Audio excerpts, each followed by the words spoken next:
வாழ்க வளத்துடன் அனைவருக்கும் அன்பு வணக்கம். எல்லாம் வல்ல இறைவனின் திருவடிகளை போற்றிப் பணிந்தும், யாதும் ஊரே யாவரும் கேளிர், தீதும் நன்றும் பிறர்தர வாரா என்கின்ற கணியன் பூங்குன்றனாரின் நிறைமொழியோடும் இன்றைய சிந்தனை பதிவினை வழங்குகின்றேன். வைகறை வைரங்களில் இன்று நாம் காணப்போகும் வைரம் பரபக்கம் சுபக்கம். வழக்காடு மன்றம் ஒன்றில் நிரபராதியான ஒருவர் குற்றவாளி கூண்டில் நிறுத்தப்பட்டு விசாரிக்கப்படுகின்றார். உண்மையில் சுமத்தப்பட்ட குற்றத்தை அவர் செய்யவில்லை. சூழ்நிலை அவரை குற்றவாளி கூண்டில் நிறுத்திவிட்டது. இந்த நிரபராதிக்கு தண்டனை வழங்கப்படக்கூடாது. கூண்டில் நிறுத்தப்பட்டிருக்கும் இவர் குற்றவாளி அல்ல, நிரபராதிதான் என்று முடிவு செய்யப்பட வேண்டும் என்றால், ஒரு திறமையான வழக்கறிஞர் குற்றம் சாட்டப்பட்ட நபர் சார்பாக ஆஜராகி வாதாட வேண்டும். இத்தகைய வாதத்தின் போது வழக்கறிஞர் இருவேறு முறைகளை கையாள்வார். அந்த முறைகள் என்னவென்று பார்ப்போம். தன் கட்சிக்காரரான நிரபராதி மீது பொய்க்குற்றம் சுமத்திய எதிர்த்தரப்பினரின் வாதங்களை கூர்ந்து கேட்டு குறுக்கு விசாரணை செய்வார் வழக்கறிஞர். இந்த சிறப்பான குறுக்கு விசாரணையின் மூலம் நிரபராதியின் மீது சுமத்தப்படும் குற்றச்சாட்டுக்கள் பொய் என்று தன் வாத மற்றும் தர்க்க திறமையினால் நிரூபிப்பார். வழக்கறிஞரின் இந்த வாதம் பரபக்கவாதம். பரபக்கவாதத்தில் பிறரின் கருத்துக்களை கேட்டு ஆய்வு செய்து அதில் உள்ள குறைகளை சுட்டிக்காட்டி நிரூபணம் செய்கின்றார் வழக்கறிஞர். தன் கட்சிக்காரரை நிரபராதி என்று நிரூபிக்கும் முயற்சியில் பாதி தூரம் கடந்துவிட்டார் வழக்கறிஞர். மீதி தூரத்தையும் கடந்தாக வேண்டும். அப்பொழுதுதான் குற்றம் சுமத்தப்பட்டவர் குற்றவாளி அல்ல, நிரபராதிதான் என்ற தீர்ப்பினை நீதிபதி அவர்கள் வழங்குவார். எனவே வழக்கறிஞர் மற்றொரு யுக்தியை கையாள்வார். அதாவது, குற்றம் சுமத்தப்பட்ட நிரபராதியிடம் சில கேள்விகள் கேட்டு குறுக்கு விசாரணை செய்வார். இந்த குறுக்கு விசாரணையில் நிரபராதி கூறும் கருத்துக்களை, சான்றுகளை கூர்ந்து நோக்கிவிட்டு அதனை ஆதாரமாக கொண்டு தன் தரப்பு வாதங்களையும் சான்றுகளையும் முன்வைத்து வாதம் செய்வார். வழக்கறிஞரின் இந்த வாதம் அல்லது தர்க்கம்தான் சுபக்கவாதம். பரபக்கவாதம் மற்றும் சுபக்கவாதம் என்ற இரண்டு வழிமுறைகளில் வழக்கறிஞர் திறமையாக வாதம் செய்ததை உற்று நோக்கிய நீதிபதி அவர்கள் குற்றவாளி கூண்டில் நிறுத்தப்பட்டவர் நிரபராதி என்று தீர்ப்பு அளிக்கின்றார். தலைப்பில் கூறப்பட்ட பரபக்கம் மற்றும் சுபக்கம் என்றால் என்ன என்பதை தெளிவுபடுத்துவதற்காக உதாரணம் கூறியிருக்கின்றேன். சரி, இதனை தெரிந்து கொண்டு என்ன ஆகப் போகிறது என்று கேட்கின்றீர்களா? இதோ பதிலை கூறுகின்றேன். இந்த உலகில் எண்ணற்ற சமயங்கள் உள்ளன. ஒவ்வொரு சமயமும் தங்களுக்கென்று தனித்தனி கொள்கைகளை வகுத்து பின்பற்றுகின்றன. இதில் தவறு ஏதும் இல்லை. ஆனால் தங்களுடைய சமய கொள்கைகளே உண்மையானது மற்றும் சிறப்பானது என்று ஒவ்வொருவரும் கருதுகின்றார்கள். இவ்வாறு கருதும் போதுதான் மதம் மற்றும் மதப்பற்று என்ற மயக்கம் உண்டாகின்றது.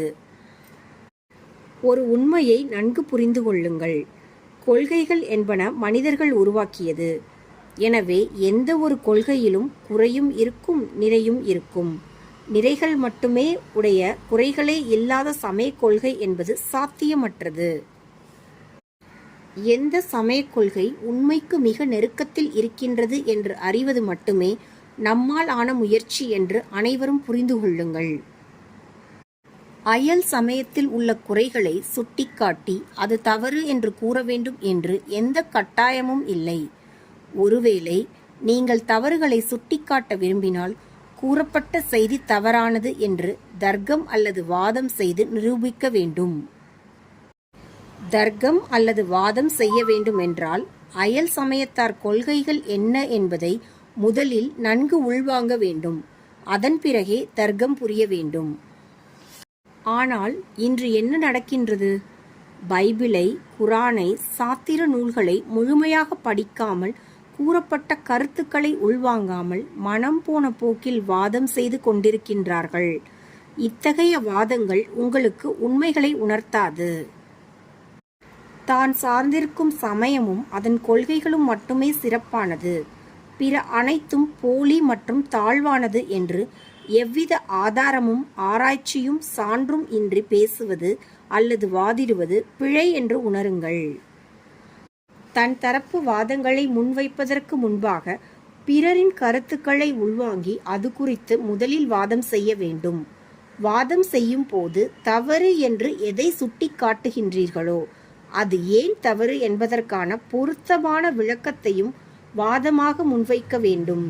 இந்த வாதம்தான் அல்லது தர்க்கம்தான் பரபக்க வாதம் எனப்படும்.